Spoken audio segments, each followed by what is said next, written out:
Alors, j'aimerais parler aujourd'hui d'une merveilleuse créature que le Seigneur a faite. Une merveilleuse créature. Dis merveilleuse créature. Et écrivez ou dites chez vous merveilleuse créature. De toutes les façons, ce que Dieu a créé est toujours merveilleux. Alors ce soir, j'ai envie de vous parler du rôle du chef de famille. Alors chaque homme, tel que Dieu l'a créé, est un chef de famille. D'accord? Chaque homme, Dieu a créé chaque homme en tant que, pour être, pour devenir, pour manifester le chef de famille. Lorsque nous arrivons dans les couples, nous arrivons dans les foyers, nous ne savons pas très bien, nous ne connaissons pas très bien la définition du chef de famille, nous ne connaissons pas très bien comment dirais-je, la définition de la femme, maîtresse de maison. La femme aide pour l'homme, la femme, comment dirais-je, celle qui coordonne les choses dans la maison. Au juste, lorsque nous arrivons dans les foyers, nous ne savons pas en quoi consiste notre engagement, que ce soit l'homme ou la femme. Là, je vous parle du constat que j'ai fait au bout de plus de 10 ans de mariage, d'accord, et du constat que j'ai fait en étant, comment dirais-je, servante de Dieu, donc dans le service, dans l'œuvre de Dieu, depuis plus de 10 ans également. Donc, je vous fais un constat qui est assez universel et assez général. Lorsque l'homme arrive dans le foyer, il ne sait pas en quoi consiste son rôle. La femme, lorsqu'elle arrive dans son foyer, elle ne sait pas en quoi consiste son rôle. Nous savons juste que moi je suis le mari, moi je suis la femme, donc nous aimons, nous allons fonder une famille, etc. Donc voilà. Alors que Dieu, dans sa parole, nous a donné par des indications quels seront le rôle de la femme et le rôle du mari. Voyez-vous, le rôle du chef de famille. Dans 1 Corinthiens au chapitre 5, Paul nous parle du chef de famille. Il est vrai que l'homme, c'est le chef de famille et que la femme, c'est la maîtresse de maison, c'est l'aide, c'est celle qui coordonne tout, celle qui voilà, gère tout dans la maison, presque tout du moins. Et c'est celle qui est là pour propulser son mari, pour sortir le meilleur de son mari. Et le rôle du chef de famille, alors premièrement, le chef de famille est un responsable. Ne demandez pas à un gamin, à un enfant, à un jeune garçon qui est dépendant encore de ses parents de devenir un chef de famille. Il ne le pourra pas parce que lui-même, il dépend encore de ses parents. Très bien. Un chef de famille est un responsable, ce qui veut dire que il est posé financièrement, il est posé matériellement, c'est quelqu'un de déjà posé. Ce n'est pas à ce moment-là qu'il va encore vivre chez ses parents, qu'il va encore dépendre de ses parents pour dire ben, moi aussi tiens je veux être chef de famille. Ben non, avant d'être chef de famille, sois d'abord responsable avant, parce que tu auras des responsabilités. Responsable, ça veut dire avoir des droits et des devoirs. À partir du moment où tu deviens chef de famille, sache que tu as des droits et que tu as des devoirs. Ce qui veut dire que tu as des responsabilités qui incombent à ton rôle. Chef de famille, ce n'est pas un slogan. Chef de famille, c'est un rôle, c'est une manière d'être, une manière de vivre. C'est une, comment dirais-je, oui, c'est une responsabilité qui englobe beaucoup de choses. Alors, ça veut dire que lorsque, universellement, le schéma universel, la femme est encore chez ses parents, elle dépend encore de ses parents. Lorsque le mari vient pour épouser une femme, parce que la Bible dit que l'homme quittera son père et sa mère, et les deux s'attacheront, enfin, l'homme quittera son père et sa mère et s'attachera à sa femme, et les deux deviendront une seule chair. D'accord? C'est l'homme qui quitte et qui vient chercher. Là, je parle du schéma habituel, universel. D'accord? Donc, lorsque l'homme vient voir les parents, au juste, le symbole, la symbolique, ça veut dire, je viens pour vous remercier, premièrement, je viens vous reconnaître tout ce que vous avez fait, tout ce que vous avez semé, tout ce que vous avez investi dans votre fille, que je viens prendre pour épouse. Alors, je viens vous remercier pour la vie de votre fille, d'avoir pris soin d'elle. Je viens vous remercier de l'avoir gardée en bonne santé. J'ai trouvé une belle et comment dirais-je, une jeune fille en bonne santé. Alors, je vous remercie d'avoir pris soin d'elle. Voyez-vous la symbolique de lorsque l'homme vient pour épouser une femme. C'est ce qu'il est en train de dire aux parents. D'accord? Je vous remercie d'avoir pris soin d'elle. Je vous remercie d'avoir fait d'elle une belle et bonne jeune fille que moi, je m'apprête à épouser. Ensuite, il dit aux parents, symboliquement, il est en train de dire aux parents, vous savez parents, jusqu'à là, jusqu'à aujourd'hui, vous étiez responsable de votre fille. Si elle avait froid, vous la couvrez. Si elle avait faim, vous lui donnez à manger. Si elle était malade, vous la soignez.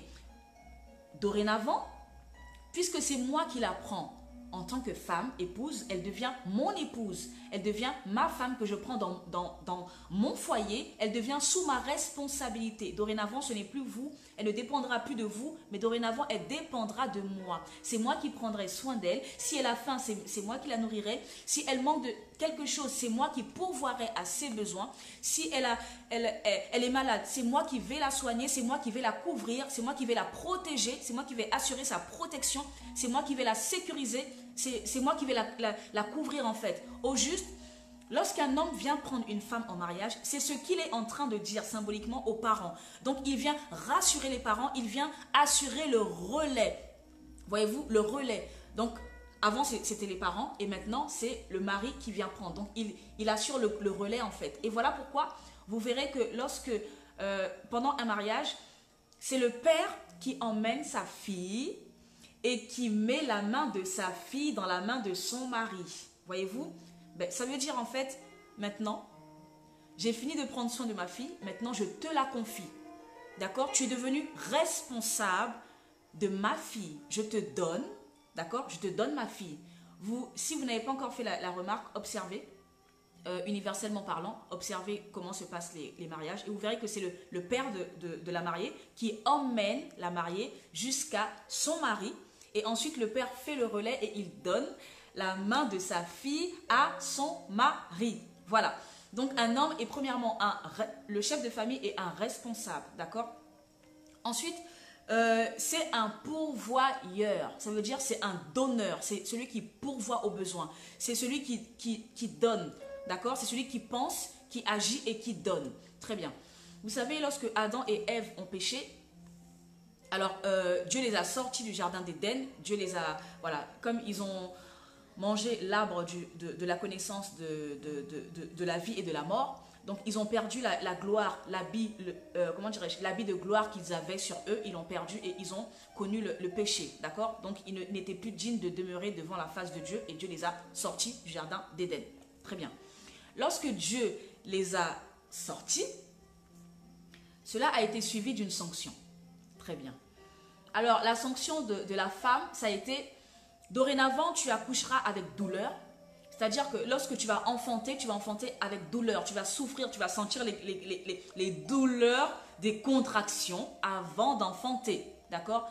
Et ensuite, comment dirais-je, le serpent te mordra et toi, tu domineras sur lui. D'accord? Ça a été la sanction de la femme. Mais j'ai réfléchi et je me suis dit, mais la femme, elle n'accouche pas toute sa vie. Une femme, on va dire, de façon universelle, vers l'âge de 45 ans, 50 ans, elle ne peut plus accoucher parce qu'elle est ménopausée. Donc, j'en ai déduit que la sanction de la femme est, comment dirais-je, limitée quelque part dans le temps. Elle s'arrête à un moment donné parce que la femme n'a pas la capacité d'enfanter toute sa vie. D'accord? Très bien. Voici la sanction de l'homme. Dieu a dit à l'homme, dorénavant, pour manger, tu travailleras. Dorénavant, tu mangeras à la sueur de ton front. D'accord? Donc, il faudra que tu sues avant de manger. D'accord? Et j'ai réfléchi, j'ai dit, mais j'en ai conclu qu'en fait, la sanction de l'homme n'a pas de fin. Parce que aussi longtemps que l'homme vivra, aussi longtemps l'homme devra travailler. Donc, je me suis, comment dirais-je, j'ai réfléchi à la sanction de l'un et de l'autre et je me suis rendu compte qu'en fait, l'homme est celui qui pourvoit. L'homme, je ne parle pas de travail dans le sens où tu vas au travail, par exemple, à la station-service, tu es employé, tu commences à 6 h du matin et tu termines à 16 h, donc tu fais 10 heures de travail. Je ne parle pas de ce travail-là en tant qu'employé, je ne parle pas du travail en tant que salarié, je ne parle pas de ce travail-là, d'accord? Ça, c'est un emploi pour subvenir à ses besoins, je ne parle pas de ça. Je vous parle du travail que Dieu a mis dans chaque homme, d'accord? Sachez que dans chaque homme, il y a une production qui doit voir le jour. Dans chaque homme, il y a une entreprise à naître, une entreprise qui doit sortir, une entreprise qui doit voir le jour, quelque chose qui doit qui doit être produit, d'accord? Chaque homme est producteur. Chaque homme doit ressortir de lui ce qui le fait vibrer, ce qui est l'objet de ses réflexions, d'accord? En chaque homme, Dieu a mis quelque chose qui doit sortir, qui doit produire. Et cette chose-là, c'est ce qu'on appelle sa raison de vivre, son travail. En fait, sa raison d'être sur la terre, c'est son travail sur la terre. Ce n'est pas le travail dans le sens où je dépends d'un employeur. Ce n'est pas ça, je ne vous parle pas de ça. Je pense que, messieurs, vous me comprenez bien. Je parle d'une production qui doit sortir de l'homme même, de lui-même. Et ce qui est l'objet de ses réflexions, ce qui est l'objet de son travail, ce qui est l'objet de lui-même. C'est ce qui le fait respirer, c'est ce qui le fait vivre, c'est ce qui lui donne la joie au cœur, c'est ce qui lui donne la motivation de se lever le matin parce qu'il doit s'accomplir. C'est ce qui lui permet de s'épanouir, de s'accomplir en tant qu'homme. D'accord? Je vous parle de ça. Donc, tant que l'homme vivra, il devra avoir une activité qui produise, qui est productive. Tant qu'un homme vit, il doit avoir une activité qui est productive. Voilà. Donc, l'homme pourvoit aux besoins. Un homme pourvoit aux besoins matériels, financiers, émotionnels, psychologiques, psychiques, spirituels de son épouse. D'accord? Un chef de famille est un pourvoyeur. Il pourvoit sur tous les plans. Sur tous les plans, familial, relationnel, etc. Émotionnel aussi. Voici le rôle de l'homme. Nous continuons. Un homme doit, donner de la sécurité, être la sécurité de sa femme, être comme une assurance pour son épouse. Il doit assurer la sécurité de sa famille, d'accord? Puisqu'il pourvoit aux besoins. Je vous ai cité, donc il pourvoit aux besoins financiers, matériels, émotionnels, relationnels, spirituels, à tous ces besoins-là. Donc du coup, il devient comme la sécurité de sa famille. C'est le numéro 1 dans la maison, c'est le numéro 1 au sein du foyer, c'est le numéro 1 dans la famille. Donc c'est lui qui prend soin de sa famille, d'accord? Un homme est un bon père de famille. Un homme doit prendre soin de ses enfants. Un homme est un père de famille, donc il doit prendre soin de ses enfants. Un homme n'est pas un géniteur. Un père de famille n'est pas un géniteur. Un père de famille, c'est celui qui s'occupe de ses enfants, qui s'occupe du bien-être de ses enfants, qui s'occupe des loisirs, parce que les enfants sont des personnes à part entière, qui ont des souhaits, qui ont des désirs et qui ont, des loisirs qui leur sont propres. Donc un père est là aussi pour l'épanouissement de ses enfants. Et il doit aussi penser à l'épanouissement et il doit aussi penser à éduquer ses enfants, à leur transmettre les bonnes valeurs, à leur transmettre les principes de vie qui feront d'eux des bonnes personnes à l'avenir. Un père est un homme, un chef de famille est un homme à projet. C'est un homme qui concrétise, qui pense aux projets, qui les concrétise. C'est un homme qui a quelque chose à faire. Je vous parlais tout à l'heure que l'homme est un producteur. L'homme doit produire quelque chose. Il doit sans cesse être en train de produire quelque chose. Donc un chef de famille, c'est quelqu'un qui produit quelque chose. Il finit de produire quelque chose et il a pensé à un projet. Il a eu un projet, il a pensé, il a mis à accomplissement, d'accord? Avec l'aide de son épouse, bien sûr. Il a mis accomplissement. Ensuite, il a terminé le projet avec succès. Ensuite, il pense à un autre projet qu'il va concrétiser avec l'aide de son épouse. Il va concrétiser le projet et ensuite, il le termine, il le mène à bon terme. Il va penser à un autre projet. Un homme est constamment en train de concrétiser des projets. Un chef de famille est un homme à projet. D'accord? Que ce soit des projets familiaux, des projets professionnels, des projets personnels, des projets. En fait, il faut qu'ils se réalisent, il faut qu'ils s'accomplissent. D'accord? Et la femme vient justement dans la vie de l'homme pour lui permettre de s'accomplir en tant qu'homme. Permettez-moi de vous dire, un homme qui n'a pas de, qui n'a pas de production, qui ne sort pas la production qui germe en lui, c'est comme s'il s'étouffait en fait. Parce que quelque chose doit sortir de lui. Mais tant qu'il ne le fait pas, c'est comme s'il s'étouffait. C'est comme s'il se mourait, d'accord? Je me meurs en moi, voilà. C'est comme s'il se mourait en lui. Il y a quelque chose qui l'étouffe, qui doit sortir de lui, mais qui n'arrive pas à sortir. Donc, la femme vient dans la vie de l'homme pour l'aider à sortir cette chose, pour l'aider à ressortir le meilleur de lui, pour l'aider à être un homme meilleur. Inutile de vous dire qu'une femme, lorsqu'elle rentre dans la vie d'un homme, elle doit absolument apporter l'homme à être meilleur. Tu ne peux pas arriver dans la vie d'un homme, par exemple, tu es arrivé dans sa vie en 2000 et en 2005, vous êtes au statu quo. L'homme n'a pas bougé, en fait, sa vie n'a même pas bougé, d'accord? Ce n'est pas normal. C'est qu'à ce moment-là, l'homme n'a pas su te transmettre ses projets et toi, tu n'as pas su tirer en lui, retirer en lui, soutirer en lui le meilleur. En tout cas, chaque femme arrive dans la vie de son mari pour ressortir le meilleur de cet homme. Ma soeur, lorsque tu arrives dans la vie de ton mari, ce n'est pas possible que ton mari soit le même, c'est pas possible. Ce n'est pas possible que ton mari soit au même niveau que tu l'as trouvé il y a 5 ans, il y a 10 ans. Ça veut dire qu'il y a quelque chose que tu n'as pas compris. Et aujourd'hui, la Bible dit que comment dirais-je, la connaissance, mon peuple meurt par faute de connaissance.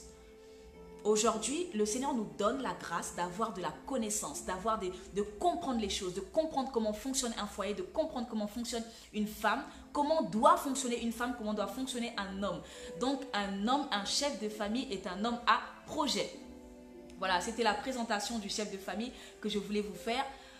Parce que nous n'avons pas cette connaissance-là. Vous savez, lorsque les gens se marient, ils ne savent pas forcément, ils ne savent tellement pas qu'ils sont victimes de leur méconnaissance au sein de leur foyer. Et laissez-moi vous dire que bon nombre de couples se sont démolis, se sont détruits parce que personne ne connaissait sa place. L'homme ne connaissait pas sa place, la femme ne connaissait pas sa place. En fait, les deux se sont mis ensemble sans que personne ne sache en quoi il est utile à l'autre, en quoi il est utile dans le foyer, en quoi il sert, à quoi il sert au sein du foyer.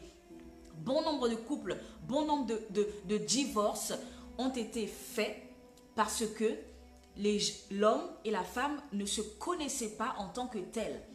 Voyez-vous? Alors aujourd'hui, le Seigneur nous fait la grâce d'avoir ces enseignements. Voilà pourquoi je vous demande d'inviter le maximum de personnes. Invitez, continuez à partager. En fait, il ne faut pas garder la lumière pour soi, ni la mettre sous le boisseau, mais nous devons la propager. Nous devons partager, nous devons édifier quelqu'un, nous devons inviter nos amis Facebook à se connecter. Nous devons leur dire que voilà ce que Dieu a prévu. La Bible dit que Dieu a des plans merveilleux. Comprenez-vous, mes frères et sœurs? Des plans merveilleux pour nous, ses enfants. Mais comment expliquez-vous que nous souffrons dans les foyers, qu'il y a autant de divorces dans les foyers, dans la communauté chrétienne, il y a autant de séparations, autant de fracas, autant de choses qui ne vont pas, alors que Dieu, notre Père, a des plans mais de bonheur et de paix et d'allégresse, des projets mais vraiment inimaginables. Pourquoi nous n'arrivons pas à entrer dans les plans que Dieu a formulés pour nous? Parce que nous ne connaissons pas. Cependant, Osée 4, 6 dit que mon peuple meurt par faute de connaissance, mais la Bible va encore plus loin. La Bible dit, puisque tu as rejeté la connaissance, moi aussi, je te rejetterai. Ça veut dire que nous avons le choix de connaître, nous avons le choix d'apprendre, nous avons cette responsabilité d'apprendre, nous avons le choix de décider, à partir d'aujourd'hui, je veux apprendre. Je ne veux plus être dans l'ignorance, mais je veux connaître qui je suis. Je veux connaître ma place en tant que femme, en tant qu'homme.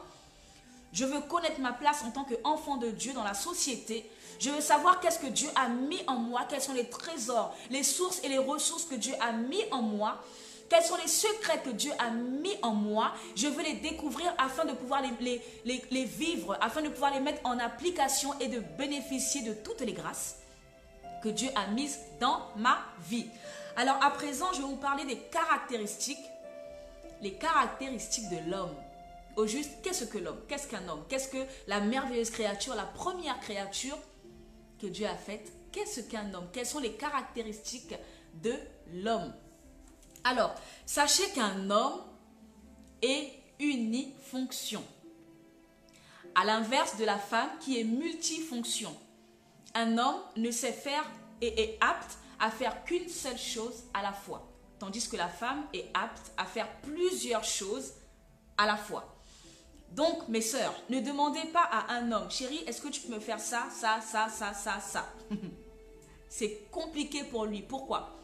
C'est beaucoup d'informations en même temps qu'il n'arrive pas à gérer. Il n'a pas été conditionné pour gérer beaucoup de choses en même temps. Un homme se concentre sur une seule chose à la fois. Il est, comment dirais-je, il est conditionné à fonctionner comme ça. Et je vous disais la dernière fois dans le dernier direct que Dieu a créé l'homme et la femme avec deux fonctionnements complètement différents. Je vous promets que ni l'homme ni la femme n'a de point commun au niveau fonctionnement. C'est-à-dire que les deux ont deux fonctionnements complètement opposés. Ceci étant, Dieu a dit, toi l'homme et toi la femme, vous allez vous regrouper, vous allez vous aimer et vous allez construire ensemble, former un foyer formidable. Pourquoi? Parce que l'homme doit apprendre de la femme et la femme doit apprendre de l'homme.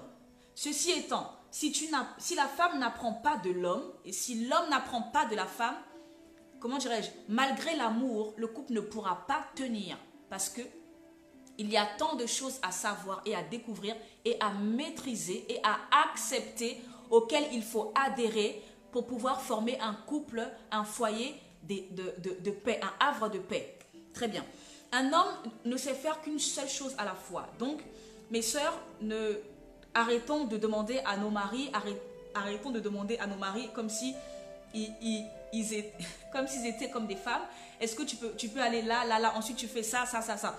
Savez-vous que si vous voulez parler à votre mari, si vous voulez avoir un temps avec votre mari, un temps qu'il vous dédie à vous, un temps où vous savez, vous deux, que c'est quelque chose de sérieux et que votre mari doit laisser toutes sortes d'activités pour pouvoir comment dirais-je, vous donner ce temps-là, vous réserver ce temps-là. Savez-vous que vous devez prendre rendez-vous? Vous devez prendre rendez-vous avec votre mari. Ce qui veut dire qu'un homme, c'est comme une armoire. Une armoire a plusieurs tiroirs. Un homme fonctionne par tiroir. Lorsqu'il se réveille le matin, dans sa tête, il a déjà programmé les dossiers, les différents dossiers des différents tiroirs. Il sait que là, je vais me lever le matin, je dois tirer le tiroir, le numéro 1, je dois faire telle et telle chose. Ensuite, j'ai tiroir numéro 2, je dois faire telle et telle chose. Ensuite, tiroir numéro 3, je dois faire telle et telle chose. Au juste, un homme est, comment dirais-je, unifonctionnel. Je termine cette tâche, ensuite je fais l'autre tâche. Je termine ça, ensuite je fais ça. D'accord? Voilà pourquoi si tu veux que ton mari soit disposé et disponible pour toi, je vous en prie, mes sœurs, allez voir votre mari et dites-lui, voilà, j'aimerais te parler. Est-ce que tu peux me donner un temps? D'accord? Si c'est quelque chose de vraiment sérieux et qui nécessite beaucoup de temps, programmez un temps. Par exemple, demain, dans la matinée, j'aimerais bien te parler. Est-ce que tu peux avoir ce temps? Tu peux me donner ce temps-là, d'accord? Comme ça, l'homme, dans son planning, dans son armoire, il saura que le tiroir numéro 1 est réservé à ma femme pour telle chose qu'elle veut partager avec moi. Le tiroir numéro 2 est réservé à telle ou telle chose. Le tiroir numéro 3 est réservé. En fait, un homme marche par programmation. Un homme fonctionne par programmation. D'accord? Et il est unifonctionnel, unifonction. Contrairement à la femme qui est multifonction. Une femme peut avoir le téléphone à l'épaule. En même temps, elle a la casserole au feu qu'elle tourne de temps en temps. En même temps, elle fait la vaisselle. En même temps, elle gère les enfants. En même temps, il y a d'autres enfants qui font les devoirs et d'autres qui sont à la douche. En même temps, commencer la machine à laver. En même temps, elle a entamé le lave-vaisselle. En fait, une femme, elle est elle peut faire plusieurs choses à la fois parce que Dieu lui a donné cette capacité-là. D'élever les enfants. Vous pouvez parler à plusieurs enfants en même temps parce que vous jonglez. La femme a cette capacité-là, d'accord, que l'homme n'a pas. Donc, puisque nous sommes différents, il faudrait que la femme accepte le fonctionnement de l'homme. Il faudrait que l'homme accepte le fonctionnement de la femme et les deux pourront ensemble et avoir un merveilleux foyer, un merveilleux, un jardin d'Éden au sein du foyer. Un homme est logique, comme un matheux. 1 plus 1 est égal à 2. Il ne cherche pas plus loin, il est logique, d'accord? Vous lui dites d'aller acheter le pain, il va prendre sa voiture, il va aller acheter le pain, ensuite il va revenir. Tandis qu'une femme, elle fonctionne par l'émotion. Une femme, elle est émotive. Elle fonctionne avec ses émotions avant de fonctionner par la logique. Une femme, elle fonctionne avec son cœur. Si elle est heureuse, si elle est contente, elle va vous le montrer, elle va vous le manifester. Si elle n'est pas contente, elle va aussi le manifester, vous allez le voir, vous allez le comprendre. Voyez-vous, alors qu'un homme, il sait garder ses émotions, il sait se contenir, il sait être avoir de l'introspection. D'accord? Très bien. Un homme, mes chères sœurs, je pense que nous toutes, femmes, ici connectées, nous avons expérimenté la chose. Et je m'en vais enlever, en tout cas enlever le mystère et vous expliquer la chose que voici. Vous demandez à votre mari, chérie, est-ce que tu peux aller, par exemple, dans la chambre, aller me prendre mon livre sur la femme vertueuse que j'ai déposé sur la table de chevet. Très bien. Vous demandez à votre mari, chérie, est-ce que tu peux aller me chercher, comme tu vas dans la chambre, tu peux aller me chercher mon livre sur la femme vertueuse de Lady Storm que j'ai posé sur la table de chevet. Ok. Votre mari se dirige vers la chambre pour aller chercher le livre que vous lui avez demandé. En cours de route, vous avez par exemple, je ne sais pas, vos chaussures qui traînent, d'accord? Qui sont en plein milieu du couloir, donc juste devant la porte de votre chambre. Logiquement, vous vous direz, bon, puisque mes chaussures sont sur le couloir, donc mon mari va forcément les voir. Mon mari va forcément les prendre et les ranger puisque c'est sur son chemin. D'accord?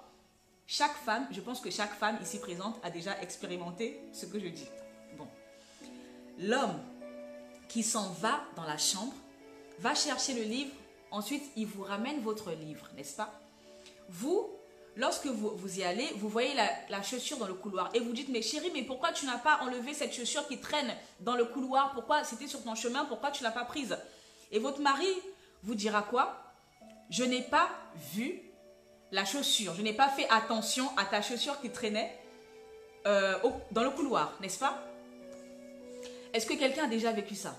Enfin, est-ce qu'une femme a déjà vécu cette expérience-là? Très bien.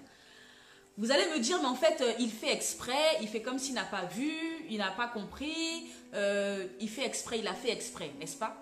Vous avez sûrement déjà cru que l'homme a fait exprès. Mais voici, je vais vous expliquer ce qui se passe dans la tête d'un homme. Lorsque vous dites à un homme d'aller récupérer quelque chose, même si vous ne le dites pas, même si l'homme va pour une raison, d'accord? Dans sa tête, il a programmé de faire le déplacement pour aller chercher cette chose-là. Il n'a pas programmé dans sa tête d'aller chercher cette chose, ensuite de ramasser la chaussure, ensuite de faire ça, ensuite de faire ci, ça. Ce n'est pas dans son programme, ce n'est pas dans son, comment dirais-je, ce n'est pas dans sa ligne de conduite actuelle, d'accord, pour ce déplacement. Un homme fonctionne comme une ligne droite. Ce qui veut dire que lorsque il quitte un point A pour aller à un point B, pour un résultat, pour aller chercher le livre, il va chercher le livre et il revient. Pour lui, c'est une ligne droite. Il a quitté un point A pour un point B. Point final, il a exécuté ce que vous lui avez demandé avec perfection. D'accord? En cours de route, vous lui dites, mais chérie, tu aurais dû ramasser ça. En fait, l'objet qui a traîné par terre, effectivement, il n'a pas vu. S'il dit qu'il n'a pas vu, c'est qu'il n'a pas vu. Parce que ça ne fait pas partie de sa trajectoire. Ça ne fait pas partie de sa ligne droite. Là, ce n'est plus une ligne droite. Ça devient une ligne, comment dirais-je, en zigzag. Vous voyez?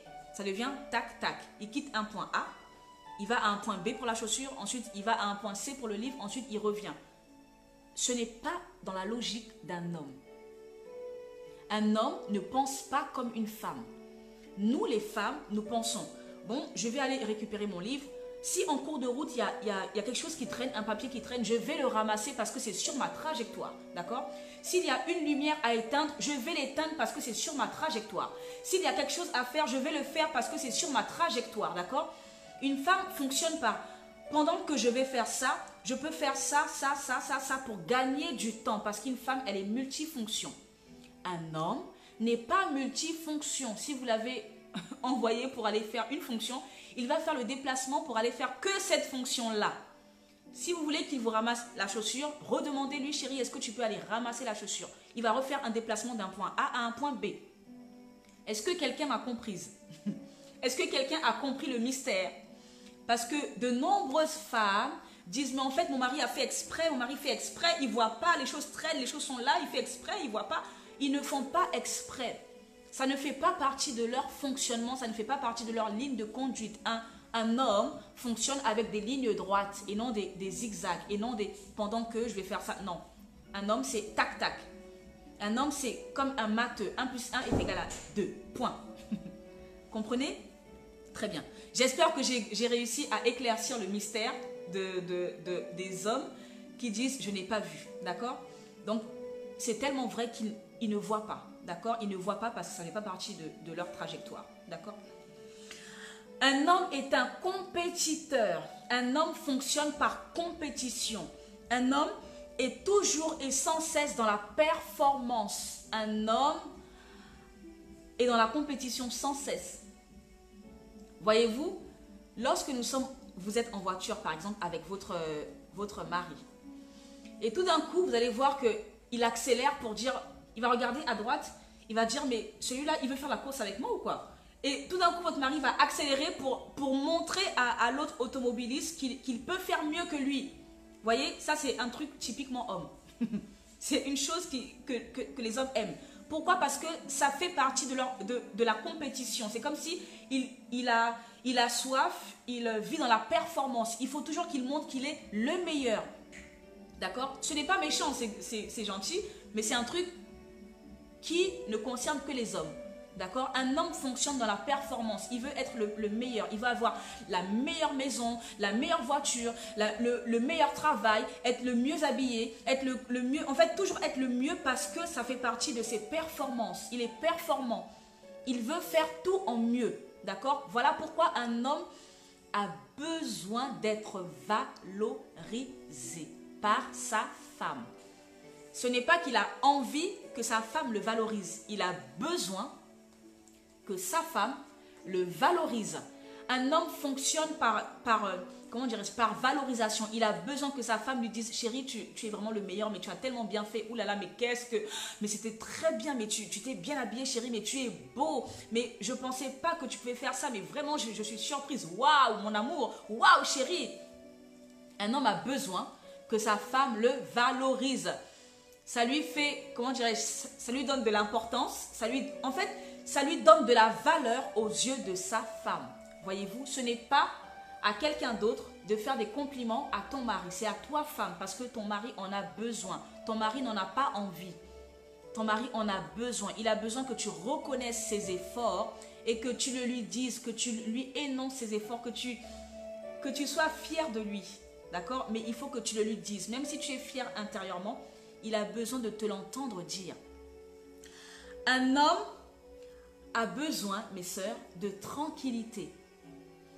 Un homme, à un moment donné de la journée, ou de la semaine, ou du mois, il a besoin de se retrouver tout seul. Il a besoin de se retrouver avec lui-même.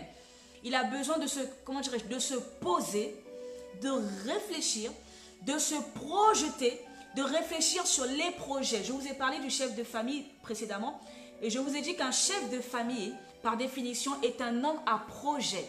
Un homme ne peut pas, comme une femme, constamment être en train de parler avec la sœur, la copine, la maman, le papa, les cousines. Un homme a besoin à un moment donné de se retrouver avec lui-même. Parce qu'il a besoin de réfléchir, de réfléchir sur ce qu'il a déjà accompli et de réfléchir sur ce qui lui reste à accomplir. Un homme a besoin de se projeter. Un homme pense à aujourd'hui, je dois prendre soin de ma famille, je dois nourrir ma famille, je dois mettre ma femme et mes enfants dans les meilleures conditions qui soient. Mais ceci étant, la vie ne s'arrête pas à aujourd'hui. Donc un homme pense à qu'est-ce que je serai dans 1 an? Que serai-je dans 5 ans? Qu'est-ce que je serai dans 10 ans? Sachez, mes sœurs, quelquefois vous allez voir votre mari pensif. Quelquefois vous direz, mais tu es distant, je te sens... Il a besoin d'un temps pour réfléchir. Parce que figurez-vous que chaque homme, chaque chef de famille a comme, j'ai envie de dire, je vais le signifier ainsi, a comme une pression qui repose sur sa tête. Pourquoi? Parce qu'il a une femme sous sa responsabilité, il a des enfants sous sa responsabilité. S'il se passe quoi que ce soit dans sa maison, c'est à lui qu'on demandera des comptes. Parce que c'est lui le chef de famille, c'est lui le capitaine du bateau, c'est lui le maître, c'est lui le roi.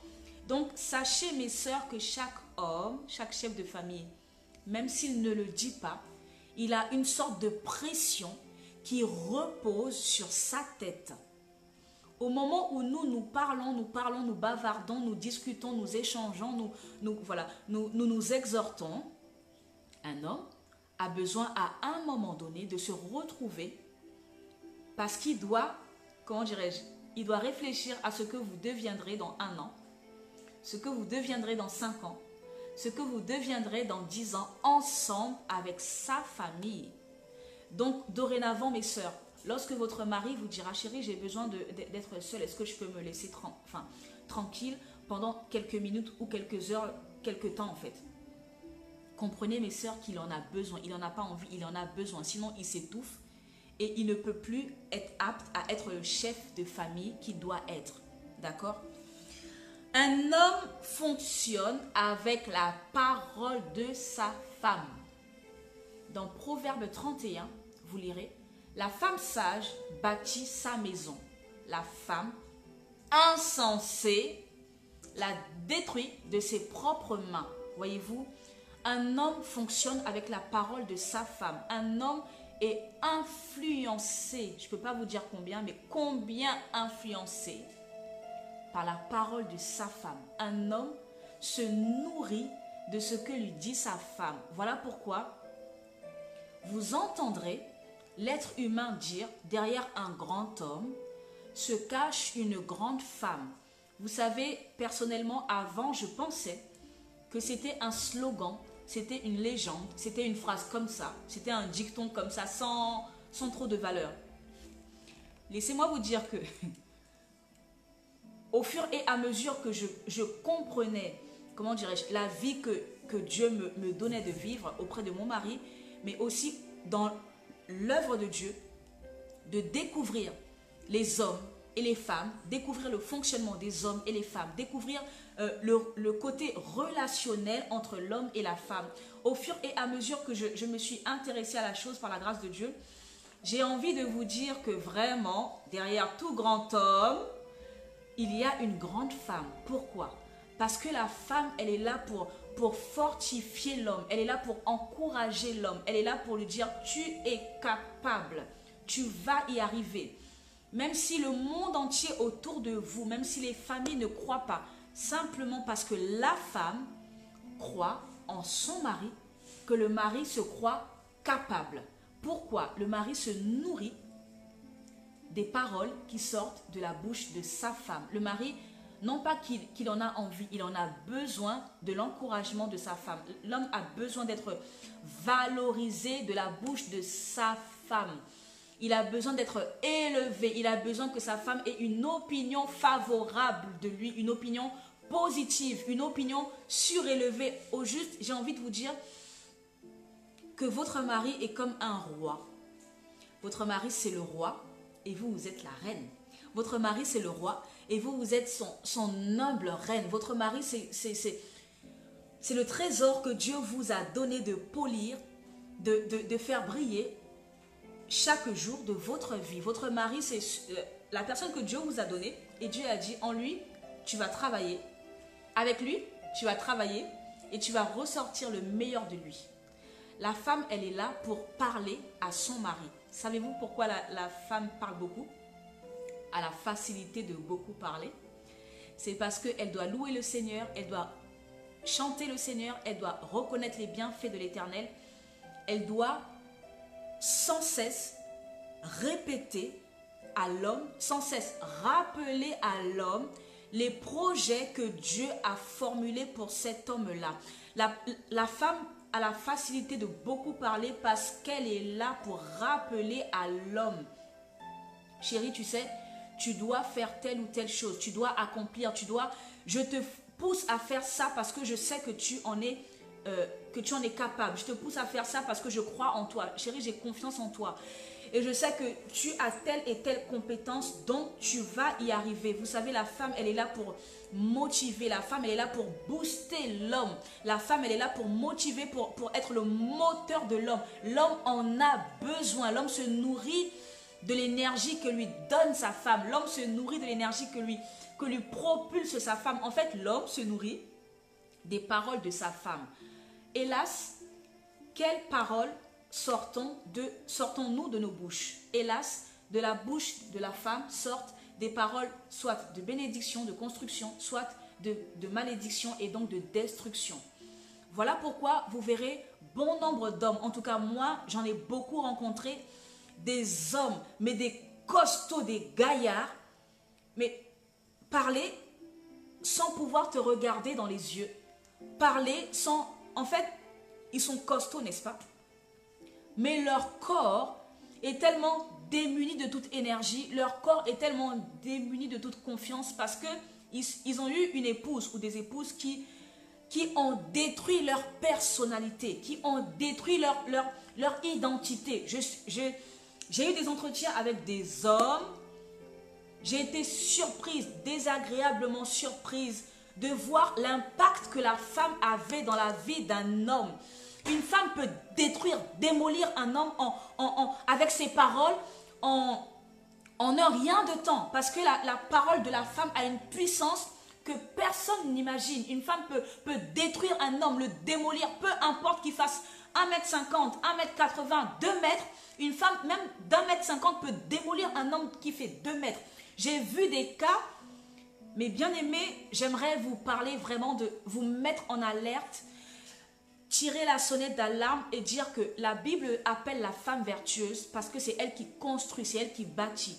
Mais on construit avec des paroles de bénédiction, avec des paroles d'encouragement, avec des paroles de fortification. Malgré la situation, votre situation actuelle, femme, tu es là pour soulever l'homme, pour le tenir, pour le maintenir, pour l'élever, pour le valoriser. En fait, tu es là pour qu'il soit quelqu'un. Même si, comment dirais-je, actuellement, vous n'êtes pas encore là où vous devez être. Mais toi, tu es là justement pour l'élever afin qu'il soit ce qu'il doit être. Afin qu'il soit l'homme que Dieu attend de lui, afin qu'il soit le chef de famille qu'il doit être, afin qu'il soit le père de famille qu'il doit être. Peu importe ses défauts, peu importe ses manquements, peu importe ses fautes, peu importe ses manquements, peu importe ses manquements, ses faiblesses. Femme, tu es là pour les combler, tu es là pour le valoriser, tu es là pour combler ses manquements. La Bible dit que celui qui a trouvé, dans Proverbe 5, je pense, l'homme qui a trouvé une femme a trouvé le bonheur. Si Dieu appelle la femme le bonheur, ce qui veut dire que lorsque l'homme t'épouse, l'homme doit dire « Yes, j'ai épousé, j'ai eu le bonheur, j'ai le bonheur dans ma vie, je possède le bonheur que tout le monde cherche. » Je possède la femme la plus merveilleuse de la terre. Je remercie le Seigneur pour la femme que Dieu m'a donnée. Je remercie chaque jour le Seigneur pour la femme que Dieu m'a donnée parce que grâce à elle, j'avancerai, je serai meilleure chaque jour.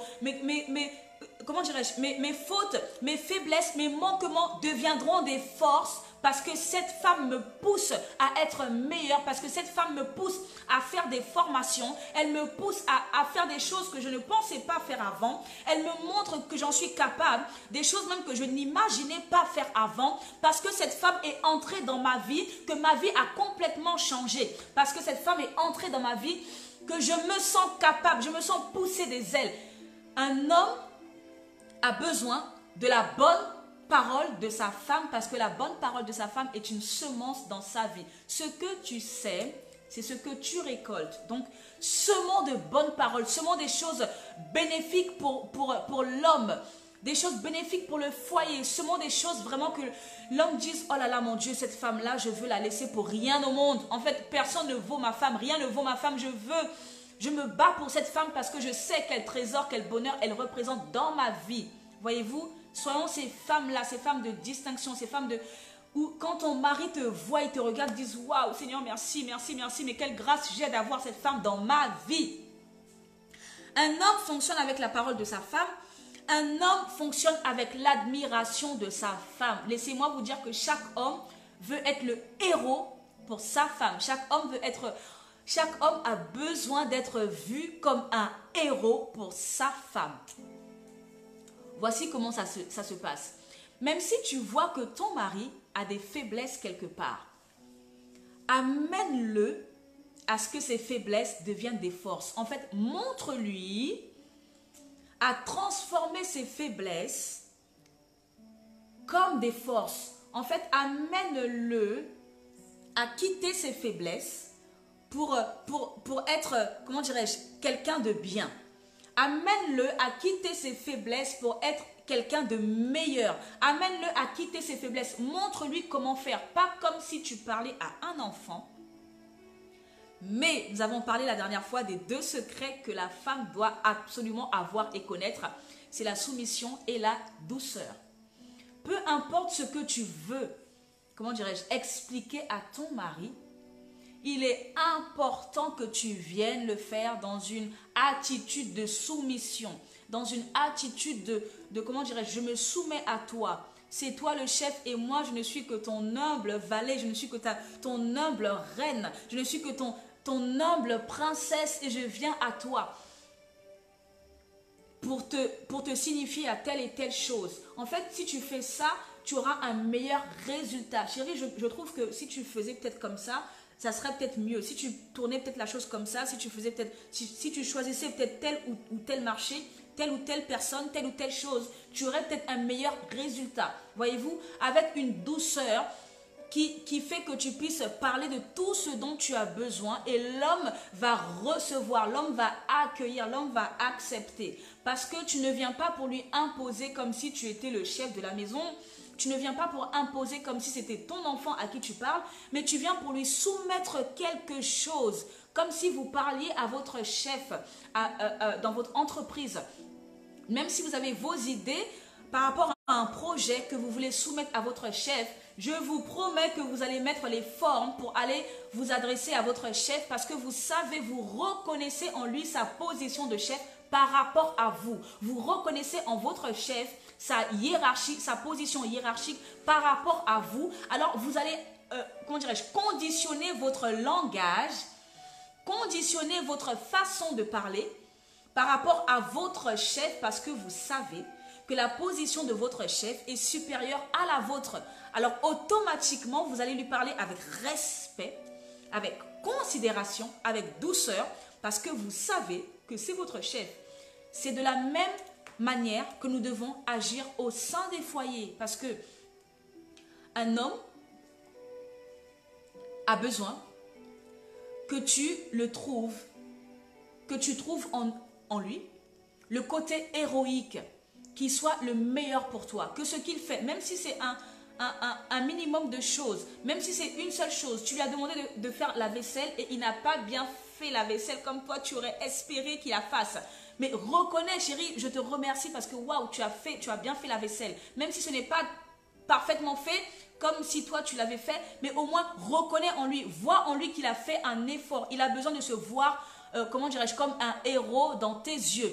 Ne sois pas devant la télévision en train de dire waouh, cet acteur il est trop magnifique, il est trop beau. En fait, ne sois pas là à donner le côté héroïque à un autre homme qu'à ton mari, parce que ton mari doit être ton héros. Ton mari est ton héros, c'est celui qui vit avec toi, c'est celui qui partage tes faiblesses, tes moments de tristesse, de joie, d'allégresse. Donc c'est celui qui vit avec toi, c'est celui qui partage ton bonheur, c'est celui qui partage tes pleurs, tes tristesses. Donc c'est lui qui doit être ton héros. C'est celui avec qui tu te bats dans la vie pour construire quelque chose de durable, de fort, quelque chose de fondamentalement posé sur le roc, sur Jésus. C'est celui-là que tu dois regarder avec des yeux d'admiration, avec le côté héroïque. Ton mari, c'est ton héros. Ne donne pas le côté héroïque à un autre homme qu'à ton mari. C'est ton mari qui doit être le héros. Je ne dis pas qu'il ne faut pas, comment dirais-je, reconnaître les... Je ne vous dis pas qu'il ne faut pas reconnaître les bonnes actions des uns et des autres. D'accord? Si quelqu'un a fait une bonne action dans ton travail, ben félicite-le. Je ne dis pas qu'il ne faut pas le faire. Si une collègue a fait un bon travail, félicite-la. Si ta soeur a fait un bon travail, une bonne action, félicite-la. Si ton frère ou un homme, comment dirais-je, dans ta famille, ton cousin, ton père, ton oncle, etc., a fait une bonne action, félicite. Mais je parle de la relation homme-femme, d'accord? Ton mari doit être ton héros par définition. D'accord? Mes chères sœurs. Donc voilà, c'était ce que je voulais vous dire. Les caractéristiques de l'homme. Un homme n'est pas comme une femme, un homme ne fonctionne pas comme une femme, un homme ne réfléchit pas comme une femme. Ils ont deux systèmes de réflexion complètement différents, deux systèmes de pensée complètement différents, deux systèmes comment dirais-je, d'amour, de la manifestation de l'amour, deux systèmes complètement différents. En fait, tout est différent. Mais comme tout est différent, ce qui veut dire que l'homme est une leçon pour la femme, une leçon continuelle tout au long de la vie. L'homme doit apprendre de la femme et la femme est une leçon pour l'homme. Tout au long de la vie, la femme doit apprendre de l'homme afin de pouvoir conjuguer ensemble, afin de pouvoir bâtir ensemble, afin de pouvoir s'améliorer ensemble, s'épanouir ensemble. Le foyer, jardin d'Éden. Alors, c'est ce que Dieu nous demande de faire, c'est ce que Dieu nous demande de vivre. Et nous allons y arriver parce que la Bible nous donne toutes ces clés. Et avec la parole de Dieu, nous sommes plus que vainqueurs. C'est ce que je voulais partager avec vous ce soir. C'est ce que je voulais vous dire. Je suis très très contente de partager ces moments avec vous parce que je ne peux pas, comment dirais-je, garder ce que le Seigneur me donne de comprendre. Je dois partager avec vous. Je dois le diffuser au plus grand nombre de personnes afin que nous soyons tous bénis et surtout que les foyers soient remplis de paix, d'allégresse, de personnes qui sont, comment dirais-je, matures spirituelles, des personnes qui sont responsables, que les foyers soient remplis, en tout cas aussi bien l'homme que pour la femme, que les foyers soient comment dirais-je, soudés, consolidés, bâtis, comment dirais-je, cimentés, que les foyers soient cimentés, bétonnés sur la parole de Dieu. Mais comment serons-nous bétonnés si nous ne connaissons pas? Voilà pourquoi je suis très heureuse de partager avec vous ces quelques moments dans la parole de Dieu. Alors, je passe tout de suite à mes questions. J'ai sélectionné 3 questions auxquelles je vais devoir répondre. Alors, la première question, la voici. La femme doit être dans l'obéissance aux yeux de Dieu. La femme doit être soumise à son mari. Quelles sont les réactions, le comportement à avoir lorsque la volonté de ton mari est à l'encontre de la parole de Dieu? Alors, j'ai une autre question qui va également dans le même sens. Alors, soumission au mari. À partir de quand peut-on parler d'insoumission? Est-ce une question de cœur? On doit obéir à Dieu plutôt qu'aux hommes et pourtant on doit se soumettre aux autorités qui s'opposent à Dieu et à ses plans. Alors là, ça parle de la soumission. Peut-on se soumettre à son... Enfin, jusqu'à quel niveau on peut se soumettre à son mari pour ne pas désobéir à Dieu? Alors, la soumission est quelque chose de fondamental. Là, on n'a pas de question à se poser. On doit être soumise. Oui, d'ailleurs, la question a été posée. Pourquoi? Il y avait une autre question, c'était pourquoi doit-on être soumise à son mari? Très bien. Nous devons être soumises à notre mari parce que Dieu l'a instauré ainsi. Parce que Dieu a jugé bon que pour le bon fonctionnement de la maison, pour le bon fonctionnement du foyer, Dieu a hiérarchisé les choses. D'accord? Je vais prendre un exemple très très simple. Vous avez vos enfants au sein de votre foyer. Dans vos enfants, vous avez peut-être 5 enfants, n'est-ce pas? Il y a, comment dirais-je, le numéro 1, c'est l'aîné. Ensuite, il y a l'aîné. Ensuite, il y a le, comment dirais-je, le deuxième. Ensuite, il y a le cadet, voilà. Il y a l'aîné, ensuite, il y a le cadet. Ensuite, il y a les autres. Ensuite, il y a le benjamin qui est le dernier. D'accord? Vous avez 5 enfants. Que vous le vouliez ou pas, il y a une hiérarchie dans vos enfants, une hiérarchie qui est imposée par l'ordre dans lequel vous avez mis au monde vos enfants. Ce qui veut dire que vous le vouliez ou pas, le dernier enfant, il se soumettra à son grand frère, qui se soumettra à son grand frère, qui se soumettra à son grand frère, qui se soumettra à son grand frère. Donc les 4 se soumettront à leur grand frère qui est l'aîné. D'accord? Cela leur est imposé, c'est comme ça la vie, parce que celui-là, il est né en premier. Celui-là est né en deuxième, celui-là en troisième, en quatrième, en cinquième. C'est un ordre hiérarchique qui est normal, qui est naturel. Le Benjamin ne pourra jamais demander à l'aîné, mais pourquoi il faut t'obéir, pourquoi il faut te respecter, pourquoi? Ben, vous lui direz, mais mon fils ou ma fille, parce que c'est ton grand frère, parce que c'est ta grande soeur et tu lui dois l'obéissance, tu dois lui obéir parce qu'il est né avant toi. Le droit d'aînesse. Parce qu'il est né avant toi, donc tu dois le respecter. Très bien. Lorsque Dieu a créé l'homme, l'homme est le premier être vivant, humain, que Dieu a créé. Non, le premier être humain que Dieu a créé. La femme est le deuxième être humain que Dieu a créé. Dieu a dit que le premier être humain, c'est lui, le chef de famille. Donc, automatiquement, toi qui arrives en dernier, tu respectes le premier, tu respectes le chef. Voyez-vous, c'est tellement logique en fait. À un moment donné, nous nous posons tellement de questions que nous sommes face à une logique certaine. Nous le vivons dans la vie quotidienne, nous ne nous posons pas de questions. Pourquoi faut respecter les parents? Pourquoi? Parce qu'ils sont nés avant nous, parce qu'ils nous ont mis au monde, parce que c'est comme ça. Et dans le foyer, c'est exactement la même chose. Il y a une logique des choses que Dieu a instaurée, mais cette logique, elle est aussi humaine, elle est aussi dans la vie courante, n'est-ce pas?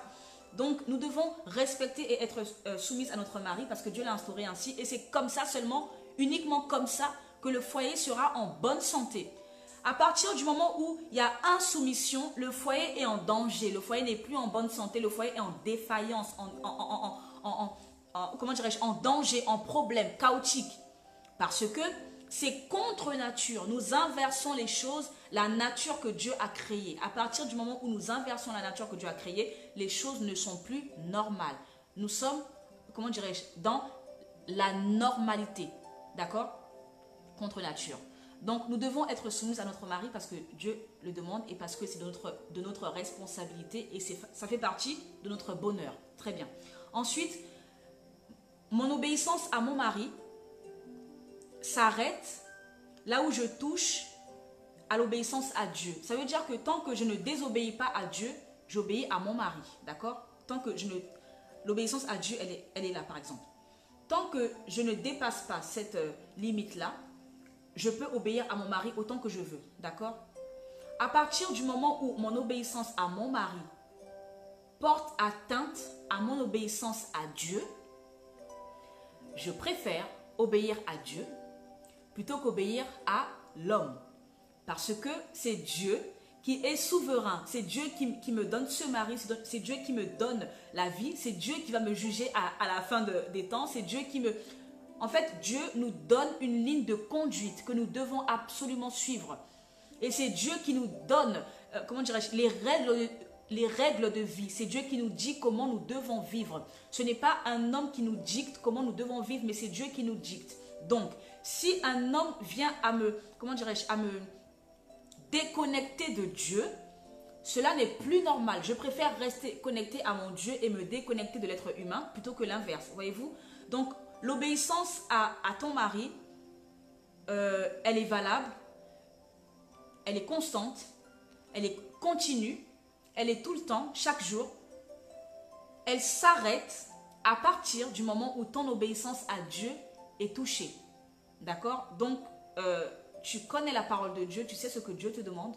Si tu vois que là, je vais désobéir à Dieu, alors je préfère que tu obéisses à Dieu et que tu désobéisses à ton mari. D'accord? Ça, c'est en règle générale. Très bien. La deuxième question, c'est pourquoi la femme est-elle soumise à l'homme? Donc, ça va avec la première question. Pourquoi la femme est soumise à l'homme? Parce que Dieu l'a instauré ainsi. Tout ce que Dieu fait est parfait. Tout ce que Dieu instaure est parfait. Et la soumission fait partie de l'amour que nous avons pour Dieu. Parce que la Bible dit, si vous m'aimez, gardez mes commandements. d'accord? Si nous aimons Dieu, vous savez, aimer Dieu, on peut le dire à la bouche, dans la bouche, avec nos paroles, nos mots, hein, ça ne prouve rien. Dieu voit que nous l'aimons. Si nous gardons sa parole en nous, et plus encore, si nous mettons en pratique ses commandements, si nous mettons en pratique ses instructions, sa parole, si nous arrivons à la mettre en pratique, là il verra, oui, ma fille m'aime, oui, mon fils m'aime.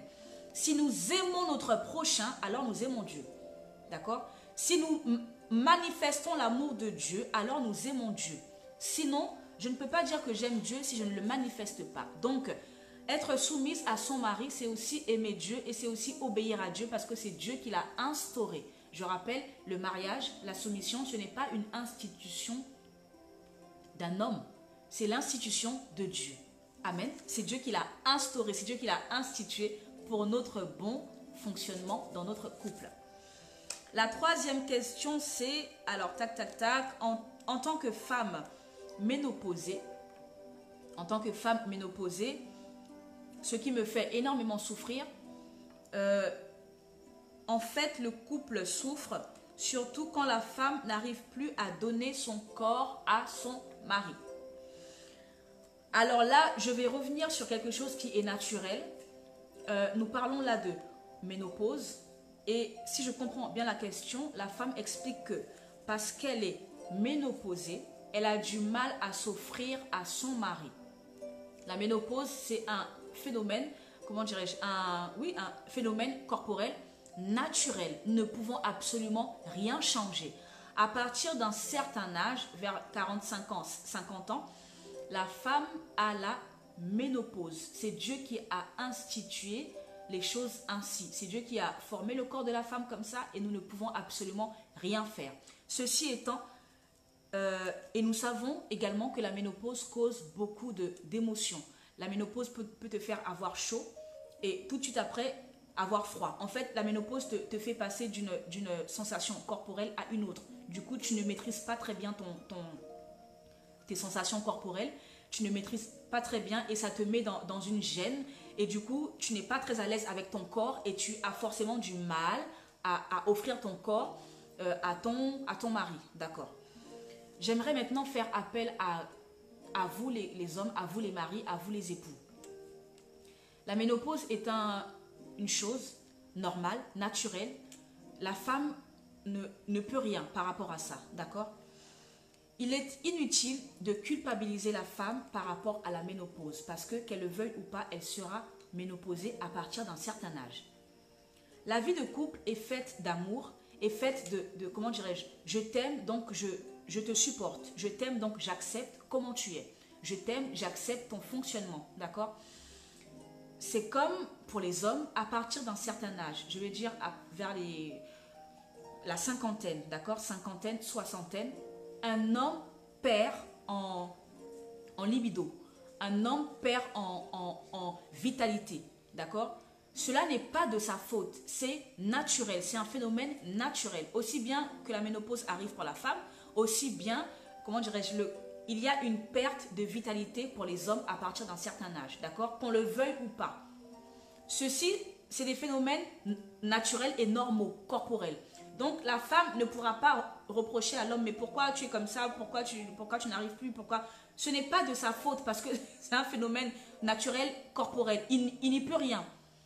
En revanche, ce que vous pouvez faire, donc là, pour l'homme, face à sa femme ménopausée, ce que vous pouvez faire, c'est de accompagner votre femme durant ces temps où elle a du mal à s'accepter dans sa ménopause. Elle a du mal à accepter, à gérer du moins la différence, les différents changements d'humeur.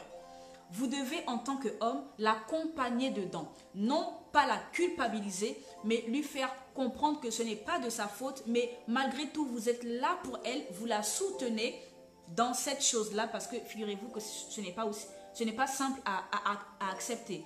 C'est une chose qui est naturelle, mais ce n'est pas évident pour les femmes à accepter. Donc, monsieur, quand vous aimez votre femme, vous devez l'accompagner dans cette chose-là. D'accord? Dans cette perte comment dirais-je, de confiance en soi ou perte de, voilà, d'amour de soi. Vous devez l'accompagner et au contraire lui dire ne t'inquiète pas chérie, je suis là pour toi, ne t'inquiète pas, même s'il y a voilà, ce temps-là, je suis là, nous pouvons voilà, attendre que ça puisse passer, etc. En tout cas, vous devez le partager ensemble. Ce n'est pas une culpabilité, mais vous devez le partager ensemble parce que l'homme et la femme sont là l'un pour l'autre. Pareil pour les femmes, lorsque arrivé à un certain âge, le monsieur perd en vitalité, le monsieur perd en libido, d'accord? Vous devez l'accompagner parce que ce n'est pas de sa faute. Même trouvez, vous deux, des solutions qui sont adaptées à votre couple, mais en tout cas, ne culpabilisez pas le monsieur parce que c'est... Sinon, vous touchez à son orgueil, à son moi. Vice-versa pour la femme aussi. Si vous la culpabilisez par rapport à la ménopause, vous touchez à son ego en fait. Et ce n'est pas bon à partir du moment où on touche à l'ego d'une personne. Est-ce que quelqu'un m'a comprise? J'espère en tout cas apporter les réponses à vos questions. En tout cas, c'est sur des choses qui sont fondamentales et tellement importantes. Et tellement de couples traversent ces situations-là qu'il est bon d'en parler afin que cela arrive à la connaissance. Et même si vous ne partagez pas ces situations-là, vous pouvez quand même recevoir l'information et la partager ensuite parce que quelqu'un forcément autour de vous en aura besoin. Voilà, j'ai répondu aux 3 questions pour ce soir. J'espère que vous avez été bénis. J'espère de tout mon cœur, de tout mon être, de toute mon âme que vous avez été bénis, que vous avez été restaurés, que vous avez été, comment dirais-je, que vous avez appris quelque chose. J'espère que vous avez que vous avez appris quelque chose de plus encore aujourd'hui. Et par la grâce de Dieu, je vous demanderai donc de partager la vidéo, de la publier. Je vous demanderai d'être ces personnes par qui Dieu passe pour pouvoir bénir quelqu'un d'autre. Si vous avez été béni, ne gardez pas la bénédiction pour vous, mais bénissez quelqu'un d'autre. Au travers de vous, les âmes doivent être bénies. Et j'ai envie de vous expliquer quelque chose. Nous sommes tous des canaux par lesquels Dieu passe pour atteindre quelqu'un. Nous sommes tous des messagers, nous sommes tous des canaux, nous sommes tous comment dirais-je, des canaux par lesquels Dieu passe pour pouvoir toucher quelqu'un, parler à quelqu'un, atteindre le cœur de quelqu'un. Donc, soyez ces personnes-là à tout moment, à chaque instant de votre vie, soyez ces personnes-là que Dieu utilise pour bénir quelqu'un, pour agrémenter la journée ou la soirée de quelqu'un, pour vraiment pour mettre cette valeur ajoutée que nous avons en tant qu'enfants de Dieu, en tant que femme de valeur, en tant qu'homme de valeur à la vie de quelqu'un. Et moi, je suis heureuse de partager cela avec vous et je suis encore plus heureuse quand je vois que vous partagez les vidéos parce que je sais que forcément, dans vos amis seront bénis, mais c'est une merveille, une pure merveille. En tout cas, je vous remercie d'avoir été présent pour ce direct. Rendez-vous dans quelques jours pour le prochain direct. Rendez-vous dans quelques jours, oui, je vous annoncerai. Donc, restez connectés à la page, à mon compte Lady Storm. Lady ST, la vie est belle, restez connectés. Et dès que vous avez l'information, propagez-la, partagez-la, comme ça le plus grand nombre se connecte. Et comme ça, nous avons notre nourriture qui nous bénit et qui nous apporte de la lumière, de l'éclairage dans notre vie en tant que femme, en tant que couple, en tant que foyer, en tant que famille. Très bien, c'était Lady Storm. Passez une très belle soirée dans les bras de notre Papa Yahweh. En tout cas, passez une très belle soirée et que Dieu bénisse chaque femme, chaque homme que nous sommes, que vous êtes. Et soyez ces lumières dans la vie de tout un chacun qui rencontre votre route, qui a la grâce de vous connaître. Très bien. À très bientôt. Shalom, shalom. Bye bye.